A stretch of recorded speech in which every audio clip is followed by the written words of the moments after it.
great. Clear. It's okay. It's not a stripey. I don't know what you did, but it's I turned off the overhead. Oh, okay. Yeah. Are you So, okay to do this? Yeah, I'm totally great. Okay. I'm just No, we're just feeling sorry for you because of the jet lag and the dog. The jet lag and the time change and everything. So, which you probably skipped. No, So, Lauren, what we do here is that we're going to just do a little. That's good. We're going to do a little intro. Even though you're there, you kind of act like you're in the green room. You can. Okay. Let's just explain who you are, and then we bring you on. But you're there the whole time. Hang on and a it's second. the pain only lasts for like 35 minutes, and then we say thanks. And It's not that bad. It's not that bad. It's not an hour long. All right. Okay, I'm recording. So let's do this. So, Wendy, I feel I have a lot of feelings. Oh dear. Are we live? Is this? Yes, we are. Excuse me. I feel very possessive about our guest this week. I really do. Her name is Lauren Hough, and I feel like I discovered her. The way that they say Columbus discovered America, which is ridiculous because America was there the whole time. And so what happened is I started reading Lauren's a piece on Substack. I think it was Leah McLaren who recommended her, and I thought, oh look, there's this cool woman. She customized a van, and she plans to travel around with her dog, and I thought that was all there was to her. And I have this thing for people who travel in vans, although I will never do it myself. I can't see you in a van somehow. No. You have to have room service. So anyway, I'm following Lauren, and then you start, and she's a hilarious writer. And then it turns out there's a whole lot more to her. You go. Well, yeah, it was through Leah McLaren, who was on our podcast, and she's a Canadian writer based in London, and she'd interviewed Lauren. And so I started reading her, and I can't stop. Like Lauren, Lauren is, you may be able to, if you're on, you can maybe see that Lauren is listening to this, and we're going to bring her on in a second. But as soon as she posts something, it doesn't matter what I'm doing, I have to read it. And it's not about, like, she comes from, like, I'd fucking kill myself if I had been raised in a sex cult, and then I'd been in the military, and I was a 6 foot tall lesbian, and all of that. You kill yourself if you were a 6 foot tall lesbian. I don't know how you make it through. And then she writes this Substack, which is like, it's about her van and the dog, and it's all very mundane, but it's all really true. And then you read her book, and there's way more about anyway, it's just we're gushing, Lauren. Lauren Hough is our guest, and you can see, if you're watching us, you can see her right there. And you were just back from France, where you've been promoting Leaving Isn't the Hardest Thing, or is it a new book that you're promoting? It's the same book. They gave it a new, extremely cool title because they're the French. What's it called? Le Feu de Vivre. The Fear of Life. The Fear of Life. How French. The Fury of Life, yeah. So well, and Kate Blanchett, she's like a huge deal. So she narrates your book. She put a blurb in your book. Then you go to Paris. So you posted on Twitter all these pictures of you eating cheese. So is it like, I thought you were like this really kind of like straight person who's like, well, not straight, obviously, but like, I'm super mundane, and I don't give a shit about the fancy stuff. And then it's all, Kate Blanchett is blurbing my book, and I'm going to Paris. So what was it? Amazing? It's really fucking weird right now. It has been for a few years, so I'm still, I don't know. It's probably going to take like another 5 years to process these last couple. Your life has been crazy. There, I'm going to just take that word back and say it's been crazy from the get-go. From like, do you have all right, first of all, being raised in a cult, in a doomsday sex cult, that's enough. That would be enough. That one was plenty. I don't know. It seems sometimes like my life is just watching movies of different people at different times, because no part of it matches the other.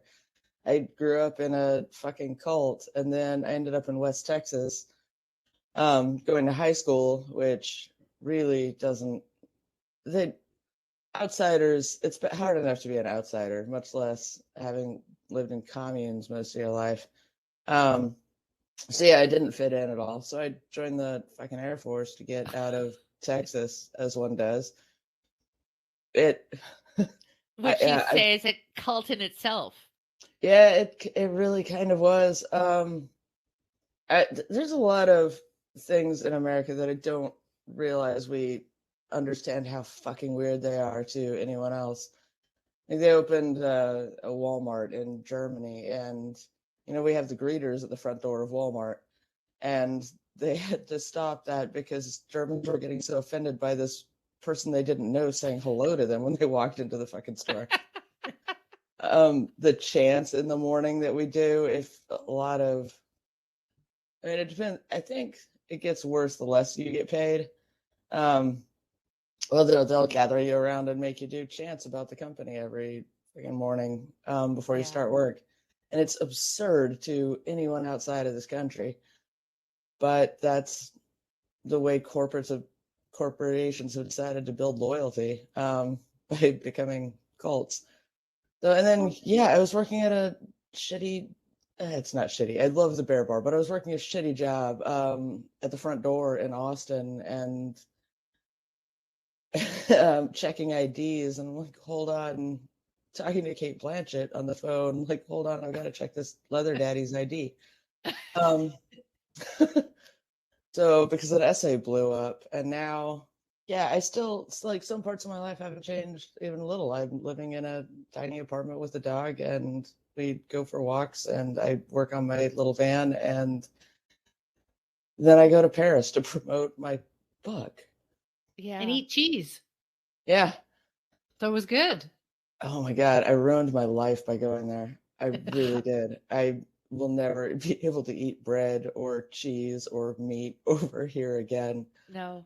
Well, do people recognize you, Lauren? Do they because you're quite distinctive. Do they recognize you? Like if I saw you and I hadn't met you, I'd go, oh my God, that's Lauren Hough. And I'd immediately walk up to you because, I've discovered you in your mind. But does that happen with other people? It happens sometimes. It happens. Yeah, it's pretty rare. Thankfully, some of the few times that have happened have been in front of my brother. It happened one time, and I tried to play really cool about it, and then just couldn't. As soon as the woman who left, she asked me if I was Lauren Huff and talked about my book for a minute, and then my brother was like, "Does that happen all the time?" Like, no, she just did it. So that was pretty cool. But yeah, people recognize my dog more often, which is fun. Well, now you've signed for a new book, and it's this sort of traveling across America in your van. So there actually is a reason for the van other than it's the cool van that you write about. But I'm wondering, like the blurb, I guess we all have experience with people who sort of take a big idea and make it into dealing with prejudice in the United States and bridging the divisions. Anyway, so how do you do all of that? Like, are you just gonna write essays about how weird some Americans are and how this is shit? Like, how do you, is there an answer? What's next, Lauren? Can you fix everything that's wrong with America with your book? I mean, it's, in a way, it's kind of funny. I was reading all these other people's travel around the world books because I'm a nerd and have to read everyone else's before I do mine just to see what they did. And a lot of them, I mean, Henry Miller had just come back from Paris when he did his. Bill Bryson had just come back from Europe. And now I'm reading Simone de Beauvoir's, and she's Parisian. So yeah, I don't know how that'll tint what I write about. Probably a little bit. I might complain about the lack of baguettes, but a lot.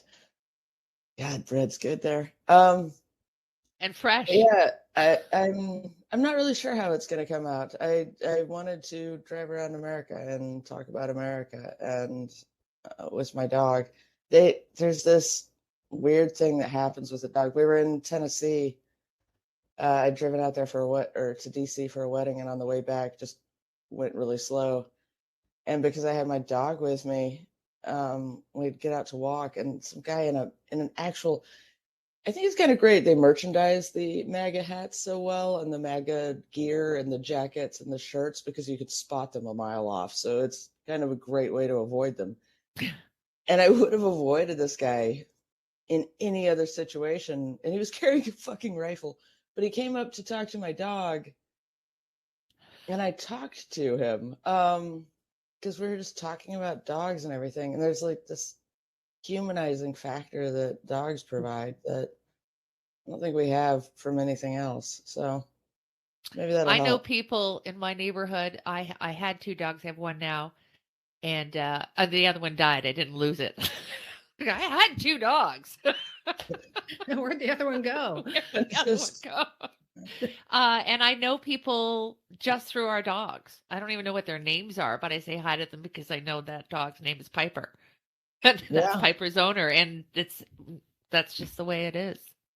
It's weird Look, because you talk about evangelicals as being sort of the same as the cult, like believing in some of the same shit, like the end time stuff, and you know, let's just all love God and everything's going to be great, and women should, you know, have a certain role, and everybody should have a certain role, and gay people are not good, and but I'm just wondering why you think that, like, why is it worth it, and what drives you? Is it just like you're not going to give up? I guess it's why I read your Substack.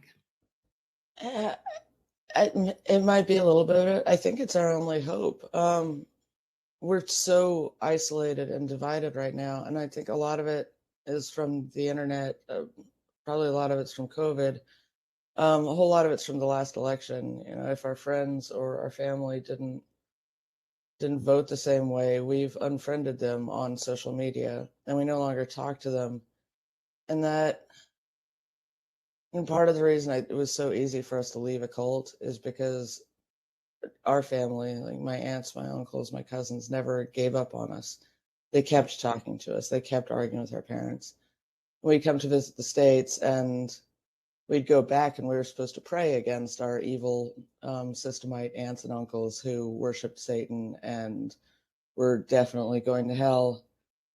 But I remembered them. They were nice to me. And I couldn't do it. And it planted a lot of doubt in my mind. And I think more than maybe anything, part of the reason you still should go to Thanksgiving dinner or Christmas is because the kids see it. So whether they're paying attention or not, it plants a whole lot of doubt about what the adults say when you leave the room.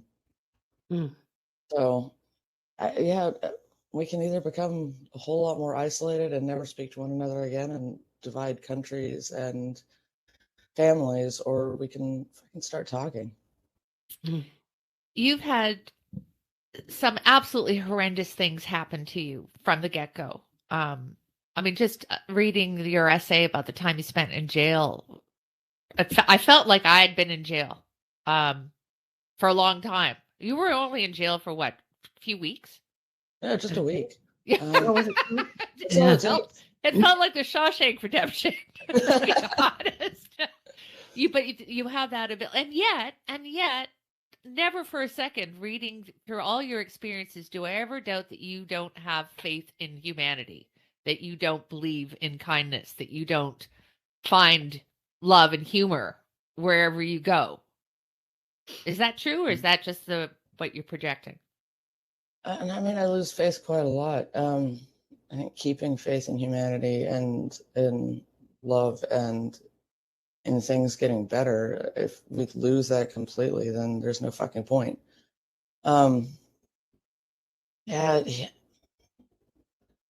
you can get really, it's part of the problem right now. You can get really convinced online that these people are bad or evil, or, you know, someone attacking you is just mean and cold. And you go through their timeline and they're just trying to get through their fucking day like everybody else. But there's a way that we interact with each other on the internet that's not real and not true. And we amp things up way beyond what they should be. I loved what you wrote about. I started following you on Twitter and what you were like, why do we pay so much attention to teenagers? Like, and why? True. Why do we? Yeah, why? Like this whole world, this whole social media thing where everyone agrees with everything we say, except for the teenagers who all think that we're stupid. Yeah. Like, how much of a role does that play? And are you going to tackle that? Like, I guess. I don't know. I'm not sure how to tackle it. But yeah, it started with one of the pylons. I step in it often enough online. But if you go through their profiles, whoever's screaming at you, it turns out they're just 14. Um, and it's really hard to take it seriously after that. We're suddenly all in the same room. Like traditionally, the teenagers would be in the other room talking amongst themselves about how fucking stupid we are. Um, and then we would walk in and they shut up for a minute and we'd get our drink and leave. And then they go back to talking about what idiots we are and how we're doing everything wrong. And then, most of the time they grow up but on the internet, the same weight is given to, someone who knows nothing, has no life experience whatsoever, has never been anywhere or done anything. And they're, because they're an account online, they have the same volume that the rest of us do. We're just not meant to interact with them so much. We're not meant to talk to them this much. Teenagers are terrifying. For a reason, you see a group of them, you avoid them at all costs. Because one, if you've ever been torn apart by teenagers, there's no greater pain. But they hurt a lot. I have nieces and nephews, and I've been bullied by 12-year-old nieces about how I don't do my makeup, and I let them do makeovers, and then they realize that I should not wear makeup. But yeah, we're just not. It's not natural that we're all in the same room talking. That's a good way of putting it. You sort of hinted at it, and something happened to me very similar. Well, not similar. Like I used a word that I shouldn't have used. I used the N-word. I didn't call anybody the N-word. I never, ever would in 1,000 years. But mostly young people, or it was right after the murder of George Floyd. And so and the beginning of COVID, and everybody was like hyper aware and hyper paying attention. Anyway, so the thing that I did was wrong, and I should have paid more attention, but it was so mischaracterized. And then I read all of you writing about what happened, how you were nominated for the Lambda Award. And then they took back the nomination because you had defended another writer who wrote a book about all the men disappearing. And then you were labeled a TERF, a radical feminist, and blah, blah, blah, blah. Anyway, I really appreciate that you're talking the truth about a lot of things, and some of it is scary, and I'm sure that you live in a lot of fear. I mean, everybody does. Nobody wants to be mischaracterized or misunderstood, but you're still trying. I hope that that Lambda thing and you supporting that author, I hope you're okay. It took me, I'm still recovering from what happened to me. So it's I just wanted to reach out to you and be supportive that you're trying to do the right thing. Thank you. Yeah, I mean, I won't say it doesn't leave a mark. Every one of them leaves a mark. From way back, I can't even remember all the silly fights I've gotten into. Like, if you ask me to name them all, I'll forget 12 of them. But yeah, every one of them leaves a mark. I didn't realize for a long time that my looking at it, my needing to know what people are saying, my insistence that, but I do need to know before it kicks up again, turns out that it's like checking the door and making sure it's locked 200 times and watching behind your back when you have PTSD, because I do from other things, but now that's been built onto it. Yeah, it leaves a mark. It makes us less willing to talk. It makes us less willing to communicate with one another, and that's never a good thing. But I mean, there are also a lot of shit stirrers, rabble rousers online who make their name by starting fights, make their name by like assigning a target of the day and telling marginalized people that, Anna Martle was a great example. His entire shtick was the character Anna Martle, was just because Anna Martle isn't a real person. But that was the person who basically called you a trans-hating something or other and is not a person? Yeah, and I'm not. Like anyone, but that's the thing. Like screaming, "I'm a nice person" isn't going to help you online. Um, like screaming, "I'm not crazy." There's a Not sympathy crazy. there. But I am a crazy person. Um, but yeah, there's outrage pays. Outrage gets page hits. Yeah. Outrage about a person whose name already gets page hits because other people are looking for their name, searching for the next subject, is going to get you page hits. And it's, the street preacher mentality that they gather other marginalized people around them and say, "I'm the only one who's going to defend you. I'm the person who's searching for the truth. I'm the only one who's talking about this. And please support my GoFundMe to continue my work." And they're street preachers. They're just on Twitter now. Yeah. Save the whales, buy a t-shirt. Exactly. Because you have been and are so incredibly open and forthright about everything that's happened to you as well as how you feel about it.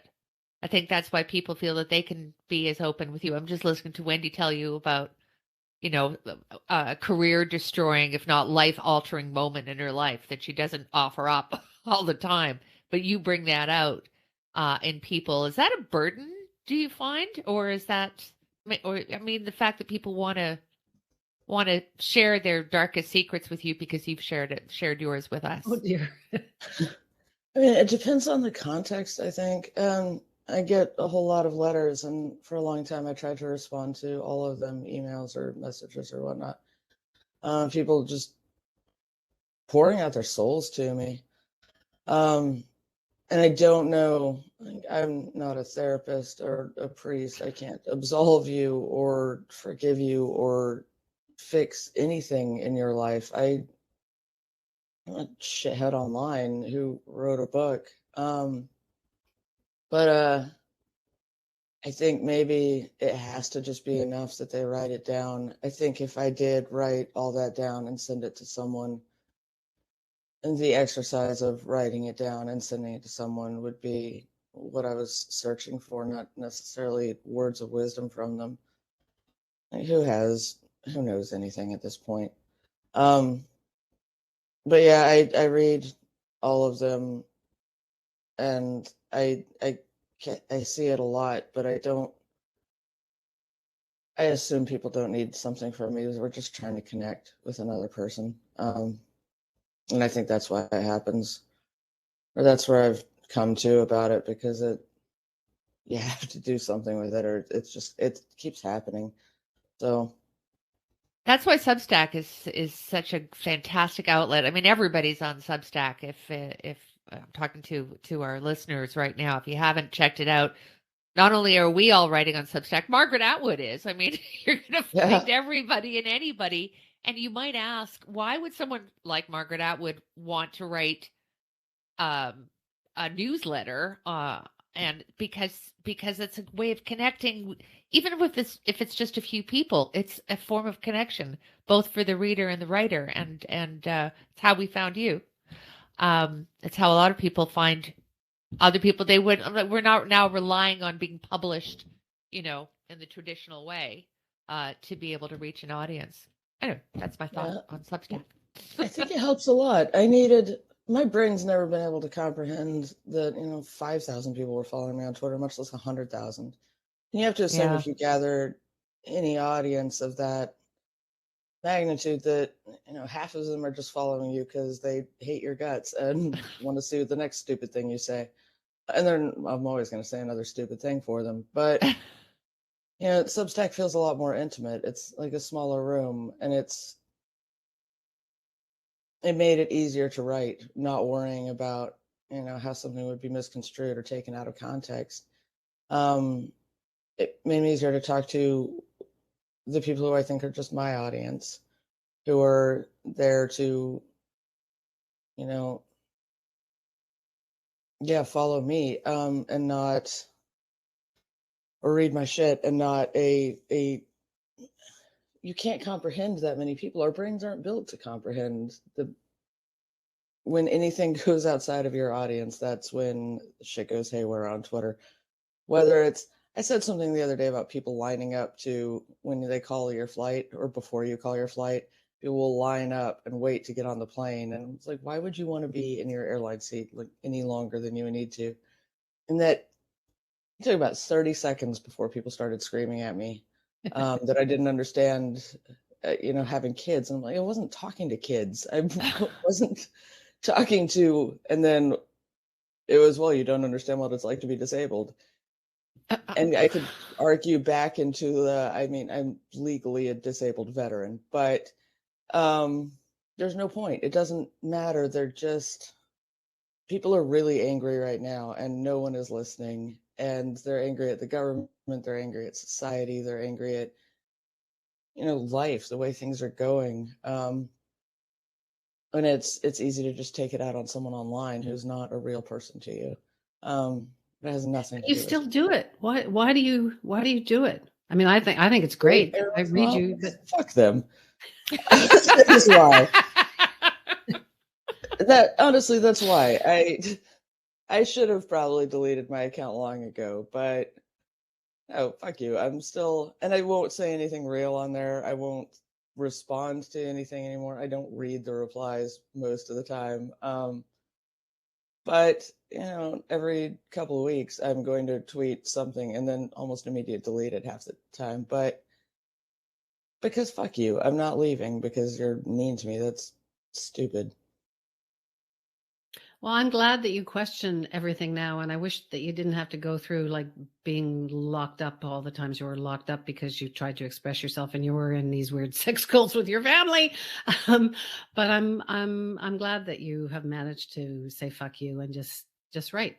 So it's and also find the absurdity and the hilarity and stuff, because I mean, something that if you haven't read, Lauren, that I want to convey is that it is literally put the book down and laugh funny. And I don't know how. Well, I mean, what doesn't kill you makes you funny. And that would certainly be true about you, because it is like everything, you find the absurdity. Does that happen while it's happening? Because I know with me, sometimes I think, oh, I've fallen down the stairs, but I'm going to write about this. Like as I'm falling, I'm thinking this is material. You have to. Basically, I'm asking you, how do you find the hilarity in these things? I mean, I don't think funny ever comes from a happy place. But yeah, it's you go to a funeral and you'll hear some of the funniest shit your pants stories you've ever heard at a funeral, and they wouldn't work in any other context. But you can tell pants shitting jokes at a funeral. You can tell because it seems like the darker situation, the funnier and sometimes grosser the joke has to be. But yeah, I mean, it's my therapist would call it deflection. But I think it's also necessary when writing. When you're writing about, I mean, for fuck's sake, it really was a sex cult. We're the reason everybody knows what a sex cult is. The Children of God was, woo, we were number one. For the number one sex cult. And fucking Nexium showed up and had better branding, quite literally. But yeah, you have to joke about it. That's how you survive. I think to people who came out of it with some sort of sanity, or at least a workable insanity, we're all the ones who think a whole lot of it is really funny, because a lot of it was, there were hippies who believed heaven was in the fucking moon. How do you not joke about that?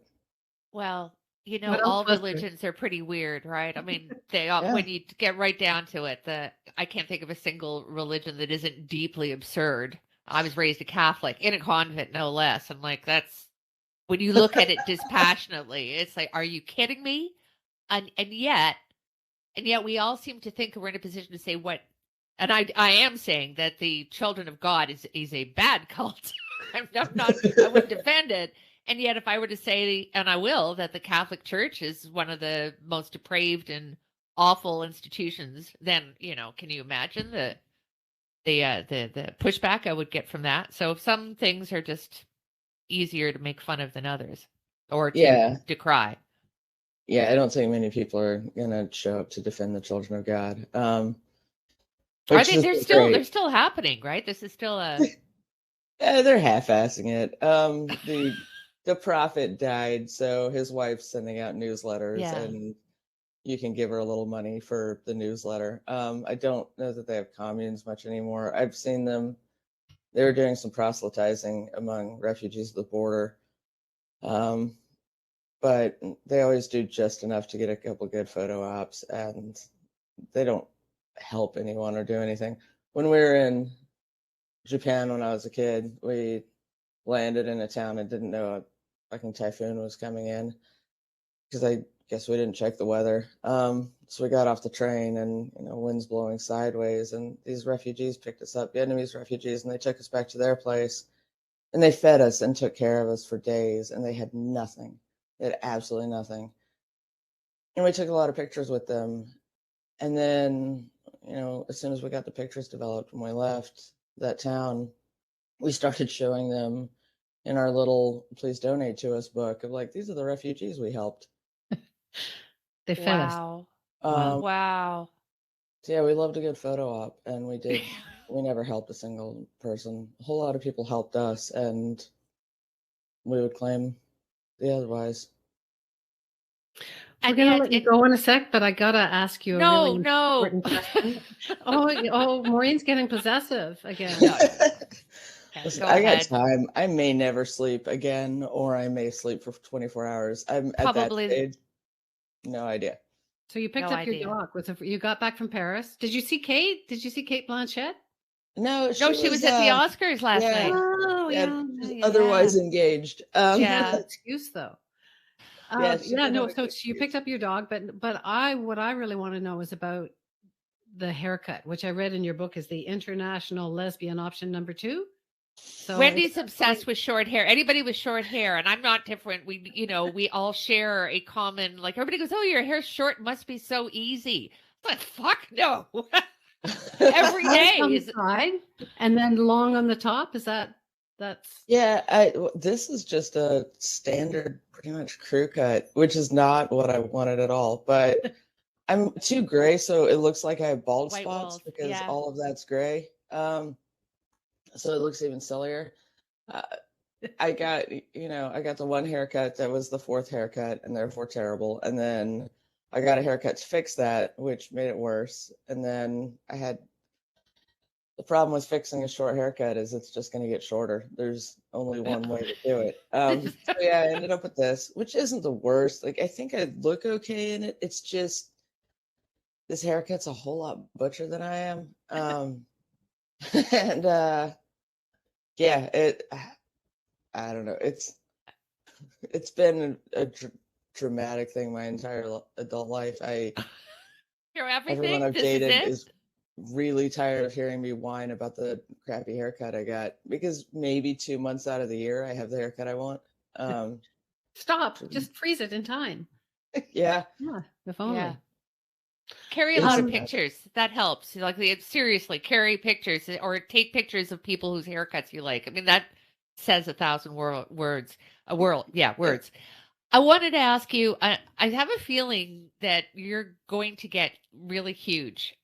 And I think someone's going to want to make a movie or about your life. I have this feeling. It's just such a fascinating story. I don't know how it's going to end, and I don't know what the message is going to be, but I can see this happening. And I wonder if do you think visually that way, or do you ever, I guess it's because I just watched the Academy Awards and there were some great stories, and I thought, you're a story. You could be a visual story too. So your hair will be important. I mean, if anyone wants to pay me to travel around and eat disgusting cheese, I'm in. But I don't know. I can't really think when I'm writing. I don't think visually at all. I know some people do. The visual parts are harder for me. I'm good at describing a person, I think, but it's still a narrative of, how would you describe this person to a friend? And I try to pick out, a little thing about them so that people can fill in their own picture. Like, there's one in the Cable Guy essay where I said a man tucked in his polo shirts and walked like a little teapot. And like, I think people fill in their own version of that guy, or I have anytime I think of one, because I've met someone and tried to describe him in one line. So I have one of like the guy who practices his handshake. And I How do think you it's do that? easier to go through, one line about a person than to fill in like an entire page. If he had an aquiline nose and his eyes were blue and teeth were straight or crooked, and if I can read through an entire list of descriptions of a person, I still won't know what they look like. But if I give people, one line, I think, and it works better for me, because I don't know how to fucking write. All I can do is write the way I want to read it. But then people fill in their own image, and then you know that guy because it's a guy you've met. It's that guy who walks like You a do teapot. know how to fucking write, Lauren. You may not know why or how, but you do know. You may not know how it came to you, but you do know how to write. You're a phenomenal writer. And yeah, you're welcome. I'll leave it at Yeah, that. it's kind of like comedy. I mean, you're very funny and you're a great writer, and the two do not contradict each other. But it's like you hear a great comedian, and you go, yeah, what he said, that's or what she said. It's like that's it exactly, and it seems like so simple, and yet coming up with the teapot. Please tell me that it took a couple of hours to come up Or with did it. that just come to Yeah, you? because I don't. I think it is a skill, and I don't think that people recognize that it doesn't just sort of fall off the table. That the comedian didn't just sort of stand up there and say, "Ha ha ha, ha I'm brilliant." So, That works for some people. It's a skill, it's a gift, and if you're lucky, it's a way to make a living. Yeah, thank fuck. 'Cause I'm really not good at anything else. But I think it just comes from watching people. I didn't go to school or anything, so I just read everything and found out what I liked to read, and then describing things. It's from watching people. And it comes from even watching film. You can watch Psycho, and the most terrifying scene is the handprint on the curtain. Yeah. You don't have to see the rest of the murder. You don't have to see the chopping or the slashing or anything else. Your brain will fill in the most terrifying thing because you saw a handprint on the curtain. Um, and that's how my brain works. So I write for that. And so, yeah, when I'm trying to describe someone, I'll drive around and try to pick out something, some detail about them that I think my brain will fill in the rest of it. And hopefully it's funny, hopefully it works. But What's next? And that will be my final question, Wendy. What is next? More essays or, travel show where you get to eat cheese? listen, honestly, if anyone wants to do the travel show, like contact me. But I need to be able to bring my dog though. Turns I'm out sure it I could be done. miss that guy. But yeah, I'm gonna drive around in a van. I'm Yeah. gonna follow Steinbeck's path. Although he didn't go to Florida, and Mm. he made up a whole lot of his book, and I can't make up any of my book, and still have to fill 300 pages. So I'm going to go to Florida, because it's fucking weird, and my transmission might fall out in South Dakota, and there's another Yeah, I'm chapter. worried about that. Worried So, about that. but yeah, we're gonna see what happens. I want to do. I thought essays would be easy because I wrote, The Cable Guy in a weekend, but it's a lie of accounting, I think, really, because I'd been writing that the entire time I was working in my mind. And so when I sat down to write it, it just came out. So when I signed up to do a book of essays and was like, yeah, this will be easy, it was not at all. So now I'm going to do a narrative book, and because I think it'll be easier.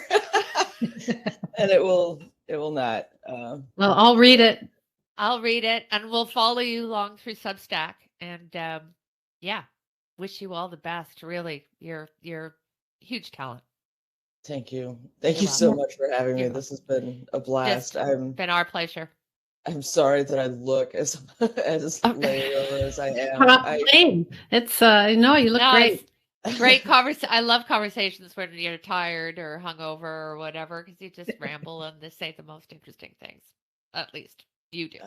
That's a terrible interview trick. I realized that. I didn't know that it was an interview trick. A friend of mine, Carrie Blakinger, is a journalist, and I was talking about some interview I'd done where, the interviewer was just flat and I couldn't get anything off of them and I couldn't see what was going on. And just like, yeah, it's because you keep talking, dummy.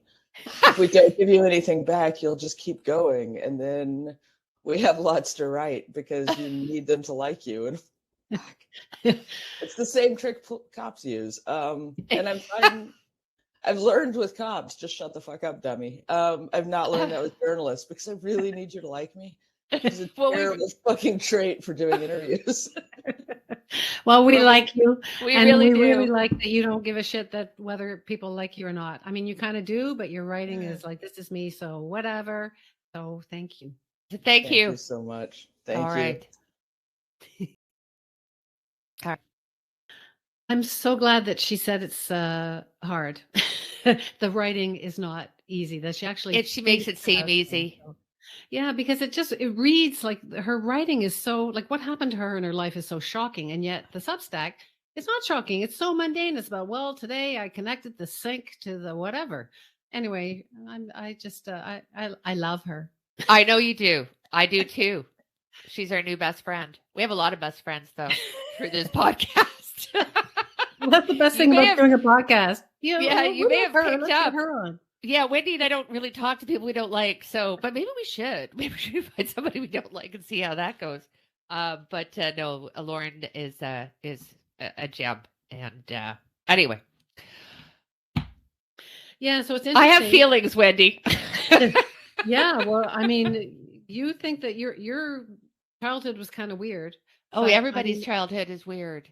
Yeah, but hers was really really weird. Like the sex cult, the children of God, and then joining the military, and then I don't know, and then deciding that you're going to try and tell the truth about everything. It's pretty, but still finds joy, and not in a corny way. She still finds, she's quick to laugh and quick to empathize, and so it's like what I said, what doesn't kill you makes you funny. There's some truth to that, but it can also make you incredibly kind and empathetic, and that shines through as well. Anyway, Lauren Hough. That's all that matters. There's a nice short hair. Leaving isn't the hardest thing. It's a collection of essays from Lauren Hough. And by the way, we don't talk enough about Substack. Wendy and I write individually, but under the collective title of Women of Ill Repute on Substack. It doesn't cost anything to follow us. Of course, we ask you for money from time to time because, it's our job. But if you go to Substack, you will discover a world of phenomenal writers, everyone from us to Margaret Atwood and everyone in between, writing casually. And it's a wonderful resource. So check us out. Check Lauren out. Check Margaret Atwood out. Yeah, we started it as, well, I thought let's promote the podcast. And then we realized we really like writing. And we both read so much on Substack. So it's been a wonderful experience. And that's how we fell in love with Lauren. And now she's on the podcast. So it's great. So it's a good thing. So check it out. And I will see you later.